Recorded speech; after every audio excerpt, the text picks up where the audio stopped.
Hi అండి, అందరికీ నమస్తే. ఆంధ్ర స్పెషల్ పెసరెట్టు మరియు అల్లం చట్నీ ఎలా తయారు చేసుకోవాలో సింపుల్గా తెలుసుకుందాం. ముందుగా పచ్చి పెసలు మరియు బియ్యాన్ని ఒక 3 స్పూన్స్ నానబెట్టేసుకొని ఒక 5 అవర్స్ మనం ఇంకా అల్లం కానీ ఏం వేసుకోకూడదు, ప్లెయిన్గానే మిక్సీ చేసి పెట్టుకోవాలి సాఫ్ట్గా. ఇప్పుడు వచ్చి దాంట్లో కొంచెం సాల్ట్ వేసుకొని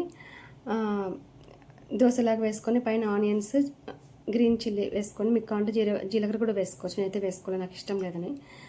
గీ కానీ ఆయిల్ కానీ వేసుకోవచ్చు దోశ పైన, అంతే. టర్న్ చేసుకుంటే మనకి రెడీ అయిపోయినట్టే దోశ పెసరట్టు. ఇప్పుడు వచ్చి మనకి కడాయిలో కొంచెం ఆయిల్ వేసుకొని శనగపప్పు, మినప్పప్పు, డ్రై చిల్లీ, కొంచెం జీలకర్ర వేసుకొని బాగా ఫ్రై అయిన తర్వాత దాంట్లో కొంచెం చింతపండు కూడా బాగా వాష్ చేసుకొని వేసుకోండి.